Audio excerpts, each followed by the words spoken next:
OBJ to Cincinnati. We'll talk about this coming up next on the Wincinnati podcast. Yes. Hello, world. We got a special show as always. TJ Houshmandzada, Jimmy Chase, Coach Jimmy Burrow. How do you balance being a professional athlete and family obligation? These are top 5 Bengals of all time. All time? Yeah. Shock the world.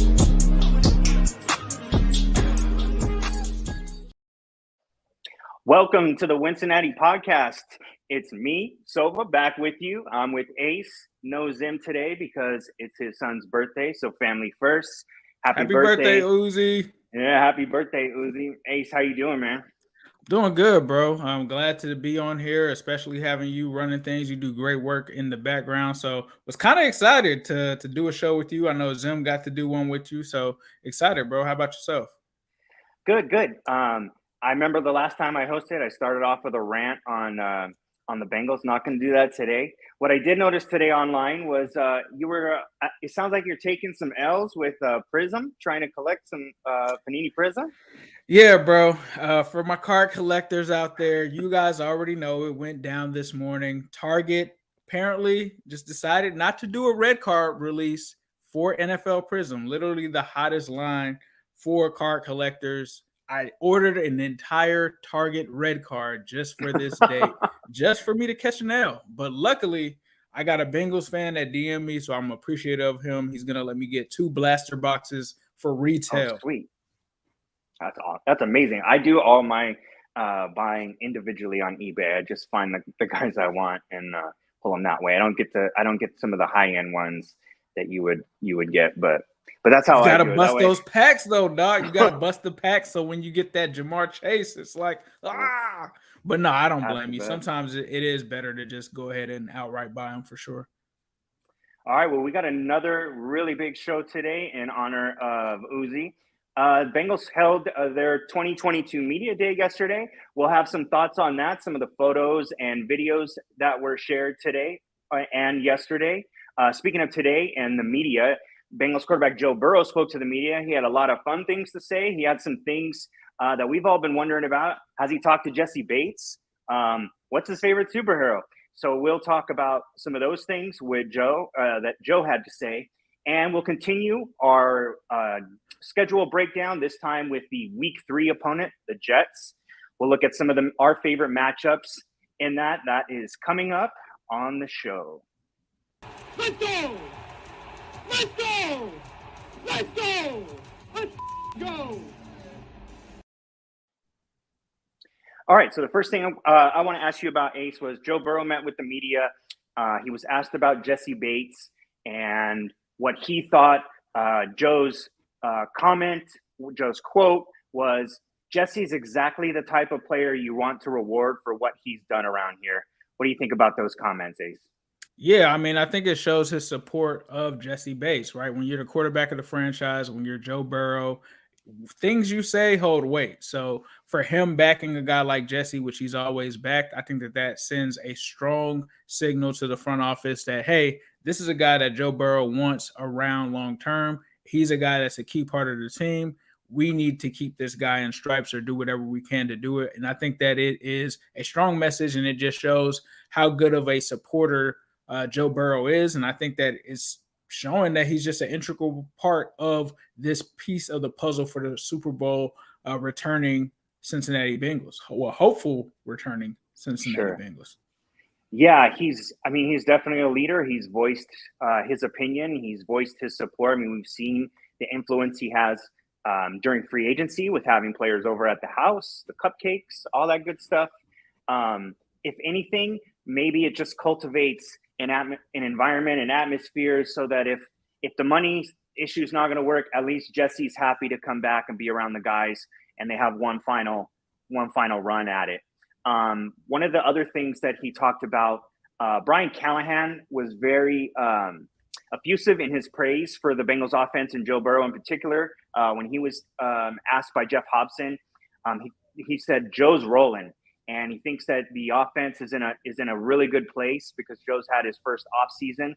The one thing Burrow said today was, we've got to be better in short yardage, running and throwing.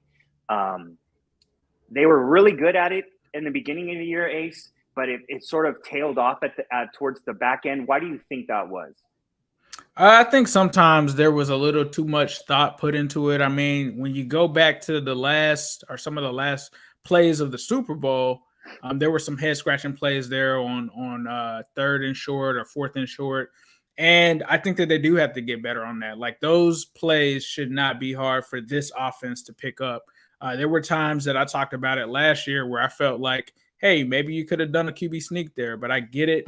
They had to think about Joe's knees and things like that. But you could have even done things like put Brandon Allen in there. And some people would say, oh, well, that's obvious, right? He's going to get it. Well, you don't know that. He could be a fake decoy type player himself, and then you could end up giving it to Joe Mixon. I do think that they do have to correct those plays. We saw the Rams do it when they had to end around with Cooper Kupp. That is something that they definitely need to get better at. And I think if they do get better at that, it just keeps the drives going. It takes away a lot of that inconsistency. So I'm glad to hear that they are focusing on that. That short yardage was an issue for them last year, and it's something that they need to improve. And Joe Burrow is always looking to improve things, just like Zach Taylor. So I'm glad to hear that for sure.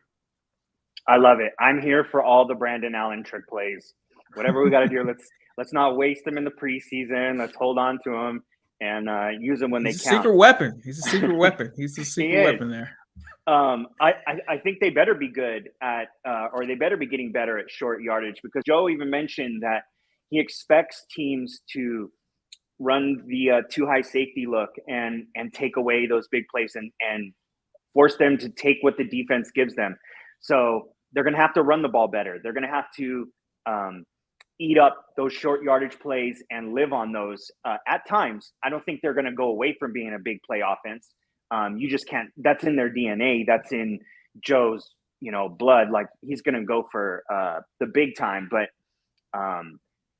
yeah, I think if they can get better at the short yardage plays, they can be better in red zone. I think you see a top 2 or 3 offense in the NFL. Yeah, I'm with you. That's one of the big reasons that them adding La'el Collins in that run game with Joe Mixon, that's definitely going to help for sure. So maybe the most fun thing he had to say, he was asked his favorite superhero. He wanted to say Batman, but he's not a Superman guy. Ace, are you a Superman guy? I am not a Superman guy. So Joe, if you're watching this, I am with you, bro. Superman is not. He's a super popular guy. Just not popular in my household at all. And I want to smoke with anybody that loves Superman. I am a Superman hater. I don't care. It doesn't matter. Putting glasses on and no one realizes that you're Superman still is one of the dumbest things I've ever heard in my life. Yeah. As a comic book guy myself, definitely not a Superman guy. You had said super lame at one point. He's super lame. I agree. He's super lame. Super cheesy for sure. Yeah, give me Batman. Give me a guy with issues and problems and way more interesting to read about. And Batman is not letting Lex Luthor get the best of him. A human being. He's not letting that happen. It's not happening. He's totally okay with green ring pops. Like, there's no Batman has. Now, he is a cheat code when he has prep time. That's always like the debate. Oh, well, how much prep time does Batman have? And that's Did you just go into your Batman voice right now? How much prep time? He did say Spider-Man was his favorite as a kid. Yes, but speaking of Spider-Man, Burrow, I don't think he expected to do this, but he kind of set the internet on fire with his Spider-Man, my spider sense is tingling post on Instagram. That wasn't all of it, because then OBJ commented on it saying the one. Zim is this is Zim's dream right here. He thinks that they can get OBJ. What are the odds? What are the expectations? Like, how does OBJ fit into this team? And is this just a pipe dream? Shout out to Zim Tradamus. He brought this up as a topic. We dismissed him like, no, there's no way that this is happening. And then we see him in Joe Burrow's comments. I think that it does have a realistic chance of happening, right? Like, for this to happen, I think, like Zim had phrased it to us, it would have to be for a playoff run. He clearly wants to play with Burrow, right? Like, he wants to get the LSU band back together. I'm sure he would love playing with Chase and Higgins.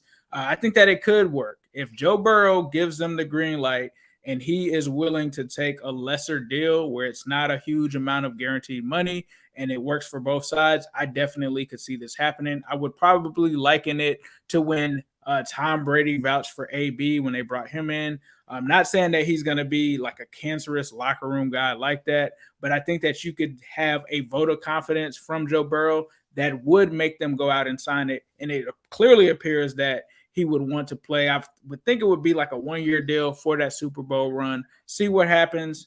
Try to see if he could be that final piece. If that does happen, though, this team was already pretty much unguardable.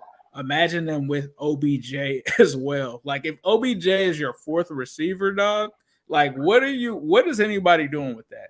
But I'm sure we'll hear the national media say why the Bengals won't make it back even if we get OBJ. But OBJ, I'm with bringing him in. I'm with it. So I know it's the off season and, everything's slow. There's less things to talk about. We will make the tiniest things into a really big deal.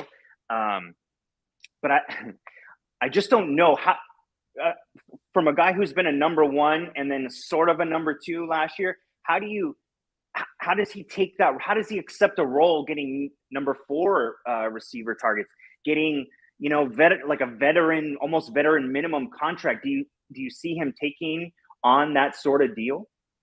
I think if he wants to play with Burrow, he has to know the situation, right? Like we saw when he went to the Rams, he knew the situation going into that, right? I would think that he would probably understand that his role would be a little lighter than it was in years past. Obviously, he'd be working himself back into football shape if we're talking playoff time. But I think that they could do it. I mean, we've seen them sprinkle in guys like Mike Thomas, Stanley Morgan. So I think that you add him in on some of those plays, gadget plays maybe. Obviously, if you go empty, that's a way that you could utilize him as well. But I would think he would have to know for himself that he would be possibly the 4th option. And if you have any injuries or anything like that, he's a good safety valve to have in the event of something like that. Not that we would want to wish that on them. But it appears he's extending the olive branch himself. I didn't think, and I was with you, I didn't think that he was going to even consider that, like being a 4th receiver. But apparently I think the circumstances are a little unique, as Zim tried to tell us.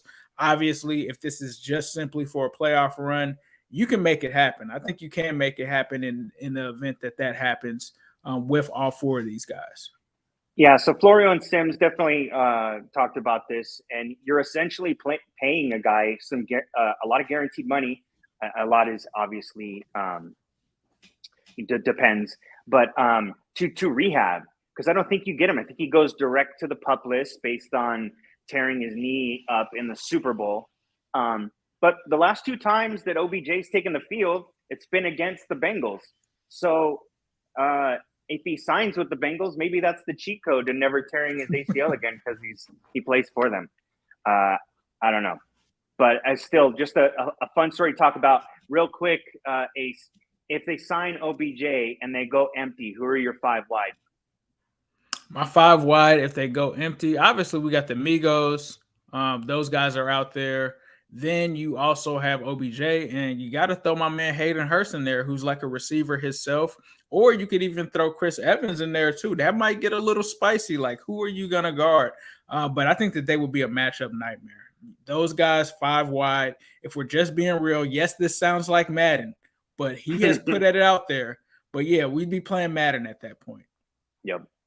Yeah, I mean, it's awesome. The Bengals, they held media day on Monday. They shared some behind the scenes images, which we will share right now. I think one of my favorite was this one of Jamar and how that looked. Uno with the Chosen One chain on. Okay, let's check it out. If you're watching on YouTube, the Chosen One chain, he's got it on. He is the chosen one. Let's get it. I love that. He even had on the inside of his gloves, he had the number 1 on it. So he's gone full chosen one. Uno. It is. We've got some stuff. So Joe Burrow, Emily Parker of the Bengals announced that Joe Burrow will be on the cover of Sports Illustrated's season preview magazine. So SI was on the field shooting some behind-the-scenes stuff here that you see with him and his new center, Ted Karras. We talked about something behind the scenes before the show, you told me that Ted Karras, I believe, shot some of those photos in two Alex Kappa different, did. or Alex Kappa, I'm sorry, Alex Kappa shot that video or those photos in two different numbers. Little Larry Ogunjobi speculation, maybe? Yeah, maybe there's a chance Larry O comes back, and that way he doesn't have to reshoot, and they can give Larry O his number. One of the eagle-eyed Twitter users saw the inspiration for this shoot. It was a Brady shot from a previous cover that maybe they're trying to recreate with Burrow. There's always endless Joe Burrow and Tom Brady speculation. I welcome them. A lot of people bring that up, and for me, it's not only the pinpoint accuracy in the short to intermediate range, but it's the personality. Tom Brady, when you watched him all of those years, I always think of the clips, and I always remember him before the game going up to his lineman, grabbing them and headbutting them like on the sidelines, pumping them up, and I think that that's the big comparison between those two guys for me. Like, it's play style and it's just mentality. Like, he's going to rip your heart out. There's nothing that you can do that you're going to outsmart him. He's just going to find a way to pull off the impossible. And I think that he's got a lot of that Brady inside of him. I'm obviously old enough to remember there used to be a thing called the SI cover curse. When you would be on cover of Sports Illustrated, it didn't always mean the best thing. But that went away and eventually became the Madden curse. And then that's since gone away. Like, did they still have the Got Milk advertisements at that point? Were they still doing the milk mustaches? The Got Milk. Yep, absolutely. I wanted to go back to something you mentioned a moment ago, because I think it bears a little bit more of a conversation here with Alex Kappa going through wearing Larry O's former 65, which been handed to him, and also wearing 66 just in case. How likely do you see it that they bring Larry Ogunjobi back? And what would that mean for the rotation with adding pieces in the offseason through the draft? I mean, we keep hearing them talk about bringing Larry Obeck. I think back to when his deal immediately, unfortunately, fell through with, I believe, the Chicago Bears. I think Hobson then was saying that they were trying to figure out a way to bring Larry Obeck. I think it's a real deal possibility. They wouldn't be doing this if they weren't considering possibly trying to get him back. I mean, I could see Larry O back for another run on a one-year deal, give him a chance to kind of come out, prove it again, let him test the market next year. It obviously fills a need where you wouldn't have to rush Zach Taylor all the way out of there immediately. So for me, I would probably welcome that back, and I'm sure that the players in the locker room would welcome him back. And I think when we had Mike Hilton on, I think Zim put the bug in his ear to say, hey, let's try to get Larry O back. So I'd love to have Larry O back. I think that he's another piece to this puzzle. Obviously, we were severely missing him in that playoff run and in the Super Bowl run. That interior presence was not there as much as it should have been when he was there. I'd love for them to bring him back, and I think that this signals that there is definitely a realistic chance that Larry O could be back. Yeah, Diddy, I agree with you. Or at least I hope you're right. I hope that he has an offer out there and he's just taking his time and he's making sure that someone doesn't come by with something and knocks him off his feet. I guess it would just have to come down to the Bengals doctors seeing something that the Bears doctors didn't and being able to clear him. But if they can get the player that they had last year, wow. I mean, he exceeded my expectations last year. He provided so much juice up the middle, was probably an underappreciated run stopper as well.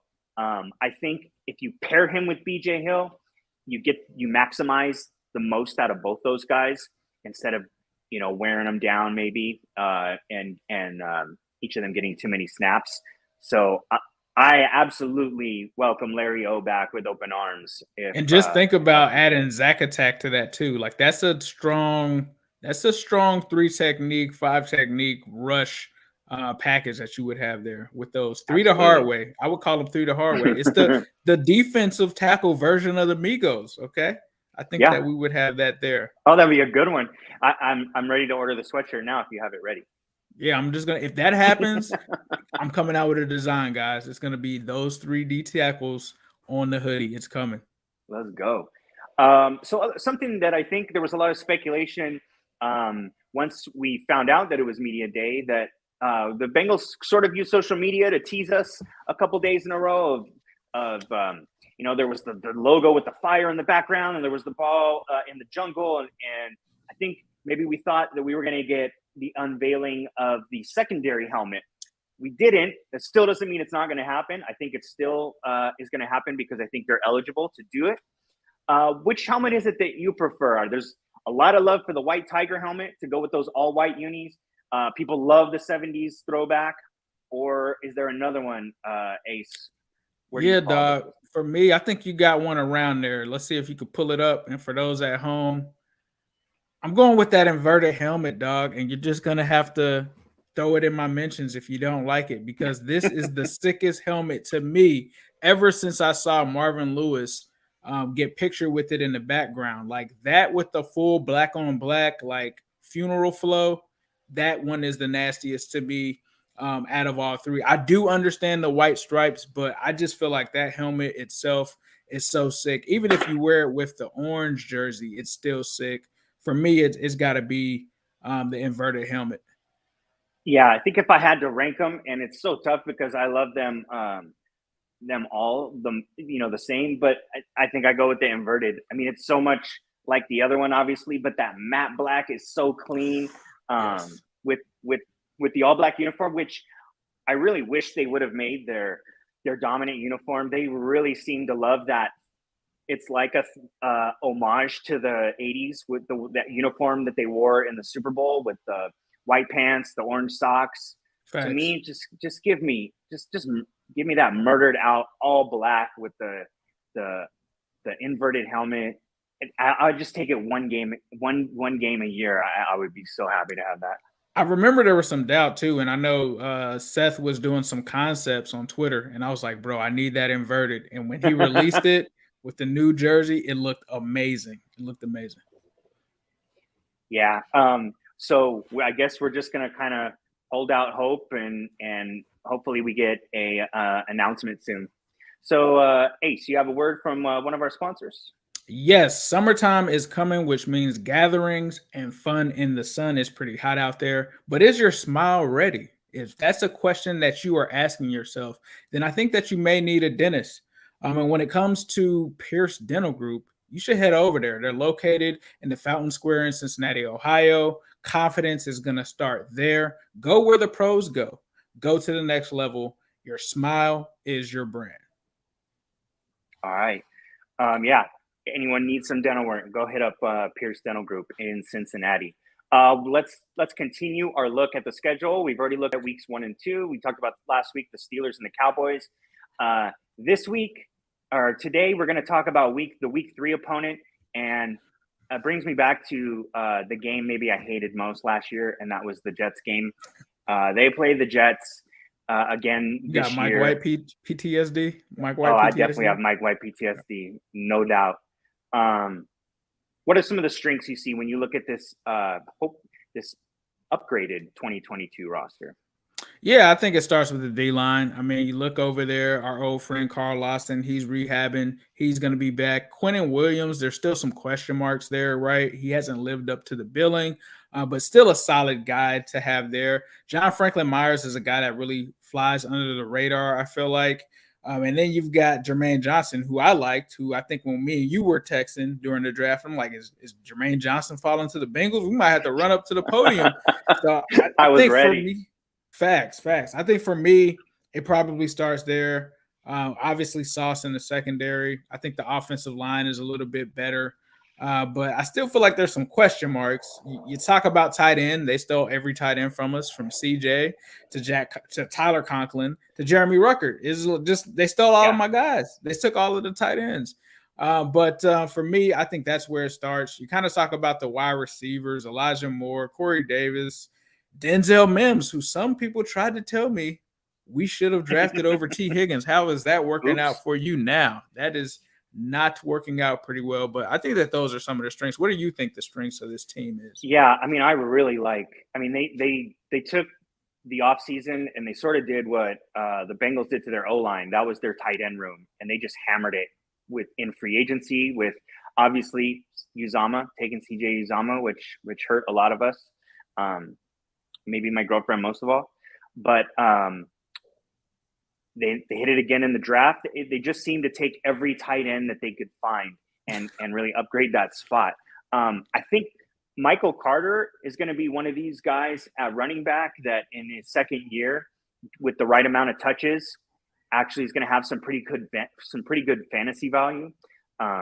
So I'm excited about some of the depth that they have there, especially I think they also have Tevin Coleman, which is a nice piece just to have on the side.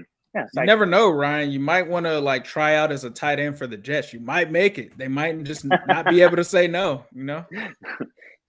Yeah, those days are long gone. But let's talk about some of their weaknesses. I know you mentioned that some of those wide receivers not being quite as impressive. I tend to agree there. I think they have a lot of guys that haven't shown at the NFL level consistency or lived up to some of the promise that they had coming out of college.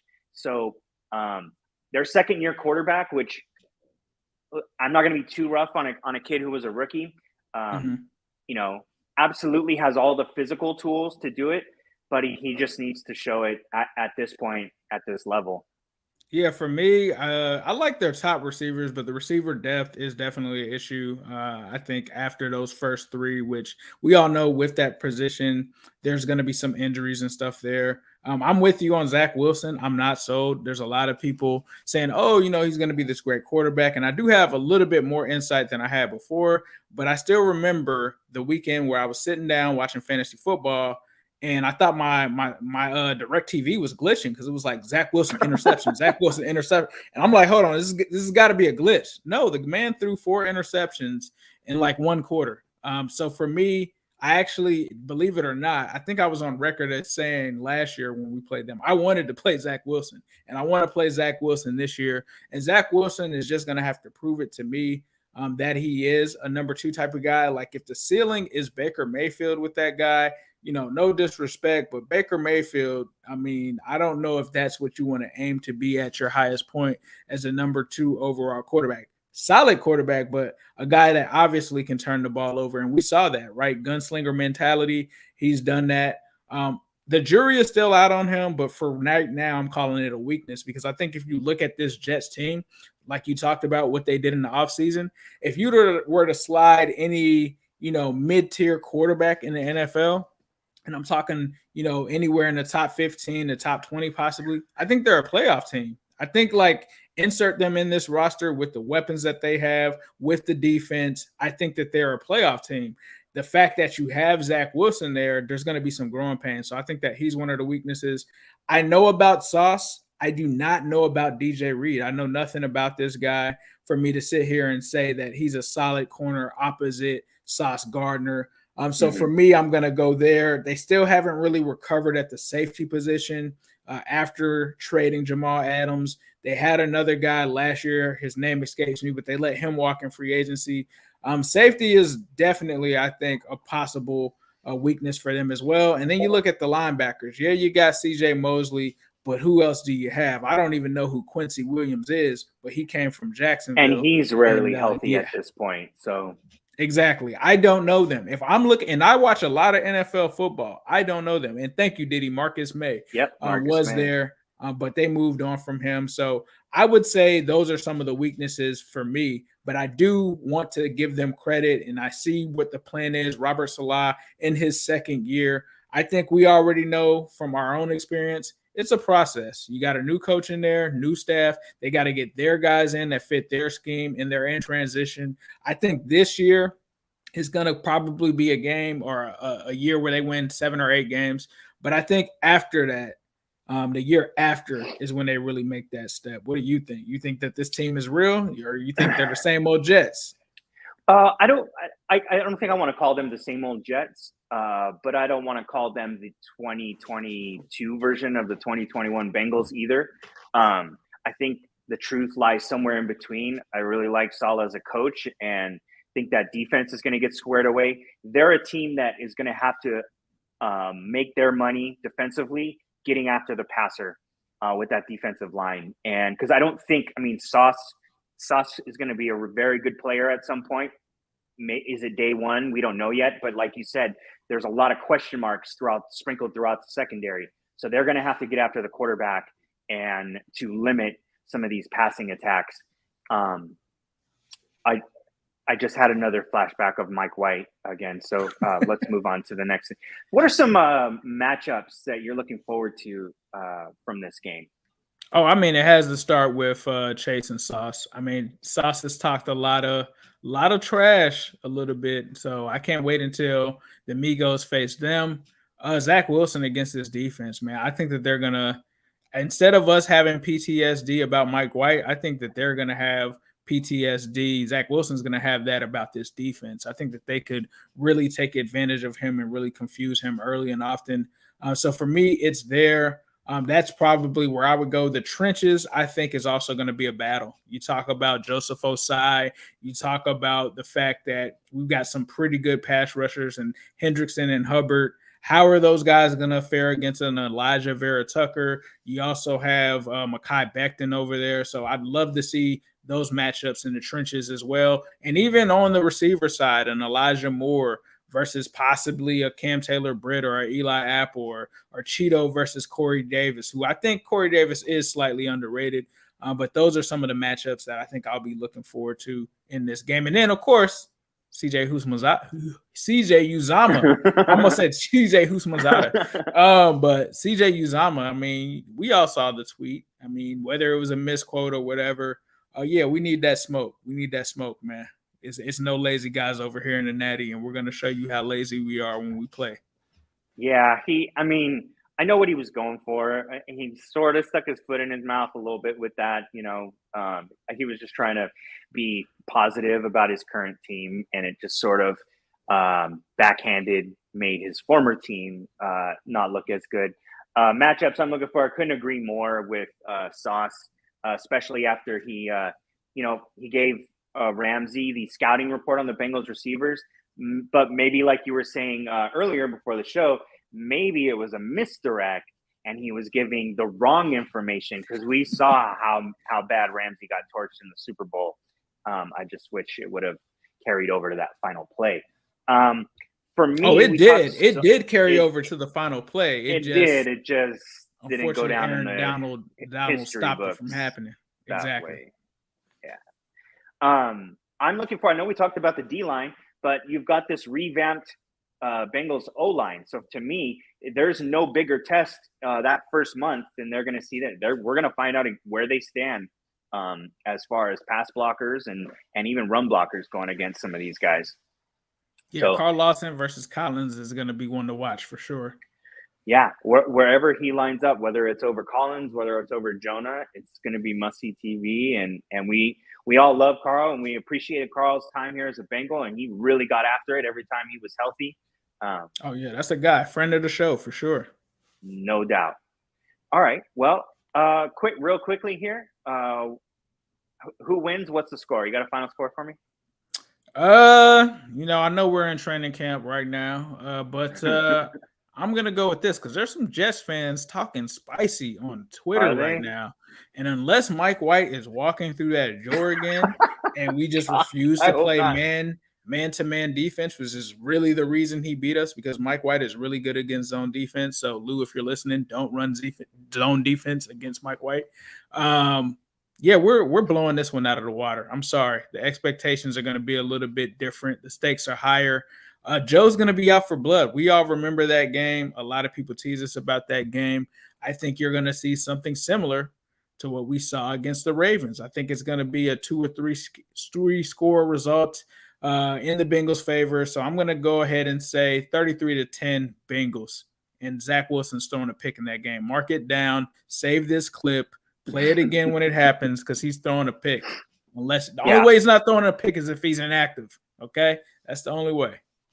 All right, I'm going 31-13, Zach Wilson with 2 picks, Joe Burrow 4 touchdowns through the air. All right, let's hear from the folks at Midwest Best Barbecue. Wings, and we got you with them Bono wings. Bono wings, they tell me that the Bono wings will make you do the grenade. The Bono wings will make you do the grenade. Bono wings, come and get them Bono wings.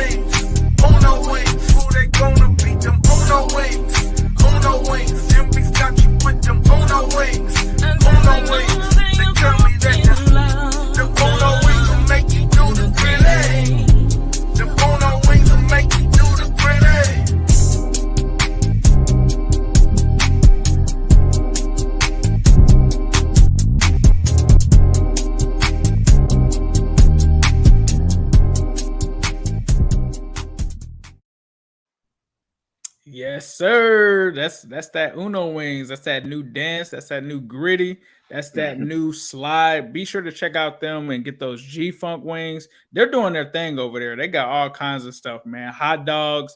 It is going down. It's summertime. It's hot. Go get you some sweet tea. The Arnold Palmer is undefeated in Cincy. They're located in Loveland, 669 Justice Court. We're coming to Cincy week 1 for that opener. Get them wings ready because I'm gonna order like 3 dozen. I can't wait. Oh, they're gonna look out for us. It's gonna be a whole spread. It was like I really wish that me and Zim would have filmed more of what happened. And if you were there, you already know how it went down. We had a whole spread. Definitely, we will be there. Like you said, Ryan, week 1. Oh yeah, let's get some of those Uno wings. Let's get some of those G-Funk wings. I know they're listening. We need all of that. We need the brisket fries. We might have a combo. We might need something for Ryan. We had an Ace and Zim combo. It may have to be a Wincinnati combo. We might need that. So you guys definitely be sure to check out Midwest Best Barbecue. All right. One thing I wanted to show everyone, I wanted to talk about with you was this video that kind of went viral earlier today through the check down. And that was, what do we think of this? Is this the greatest onside kicker of all time? Let's see this again. I think that's fake, dog. I think that's fake. Remember those fantasy football commercials? Exactly. Like, pick me for your guy. There's no way that guy is that athletic, bro. It's no way possible. Everyone in the chat, what do you guys think? Is this real? The Volvo is real. That the Volvo is real. Is the ball fake? Like, did it go 10 yards though? That's what I want to know. Let's see. Is he recovering his own onside kick? Yeah, he's definitely dog. There's no way that's possible. He's not that fast. This guy is this guy Tyreek Hill? Like, no, there's no way. This guy is not Tyreek Hill. If you're listening to this from the car, this guy is the exact opposite of Tyreek Hill. He's got a nice little belly on him. He's got a backwards hat. His shirt isn't even tucked in. I'm not believing it. It's half tucked in the front. I'm not believing it. Diddy says it's fake. The rabbit says it's fake. Yeah, I don't know. It's edited amazing. It looks great. It's just hard to believe. Yeah, no, I'm not believing that. I don't think Shout out to Matthew Crabtree for props on my OG Corey Dillon jersey. Oh yeah, that is fire, bro. You came. I said that behind the scenes. I came on. I was like, oh, you pulled out the Corey today. With the champion logo. With the champion logo on it. See, that's a different type of fandom right there. That's not normal. We're not going with Reebok jerseys and stuff. We're getting classics out here. That's my producer. Okay, he's fresher than yours. He's got the champion Corey Dillon. That, you know what I see when I see that? 278. That is what I see. 278 rushing yards. I was actually at that game with Corey Dillon. Oh yeah, that was an amazing game to be at. It was funny because no one wanted the tickets because the Bengals weren't good back then, so they gave them to me. Me and my cousin went to the game. We watched it, and that was the game that he ran for 278. I still remember how salty those Broncos fans were that they lost to the Bengals. I do have a James Brooks jersey. I actually grabbed that first, but then I called an audible to go to, and it was a white James Brooks jersey. Ooh, nice. But that's going to wrap us up for today. On Thursday, however, we are back with you. Zim, Ace will both be back. I'll be in the back seat once again, so you guys will have both your favorites back and doing the show. We are going to be talking about Ace and Zim's AFC power rankings. Have you had a chance to defend those on Twitter yet? Oh yeah. I don't know if I've had to stop defending them, so it's gonna be spicy. We're gonna talk about all of the logic that goes behind it, but apparently they were biased and this and that. We're gonna kill all of that on Thursday. Let's just be real now. Yeah, man, you win the AFC, you got to take out the champ before you can. I mean, apparently you have to winning a Super Bowl isn't enough. Going and beating the Chiefs just not enough. Winning in overtime against the Chiefs in the same situation, not enough. Apparently, Not enough. All right, Keeping we'll the same also- coaching staff. Not enough. Not enough. Upgrading your offensive line. Not enough. I'll say more for Thursday. Awesome. Well, we can't wait. We are also going to break down some of these potential contracts coming up with a contract expert. We'll have Andre Parada on to talk about that. So that and so much more. So don't miss us Thursday at 7:30 p.m. Eastern. Ace, how do they follow the show? Make sure that you guys follow us on YouTube, Wincinnati.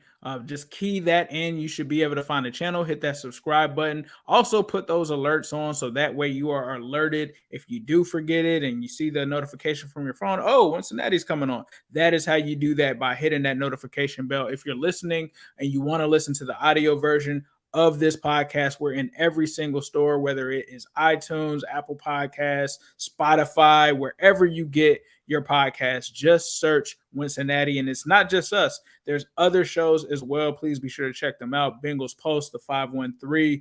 All these guys are bringing it. So yeah, tap in with the Wincinnati podcast YouTube channel. And yeah, we're going to keep these things going. Zim, this is for you. Wincinnati. Hello, world. We got a special show as always. TJ Hushmanzada, Jimmy Chase, Coach Jimmy Burrow. How do you balance being a professional athlete and family obligation? Need your top 5 Bengals of all time. All time? Yeah. Shock the world.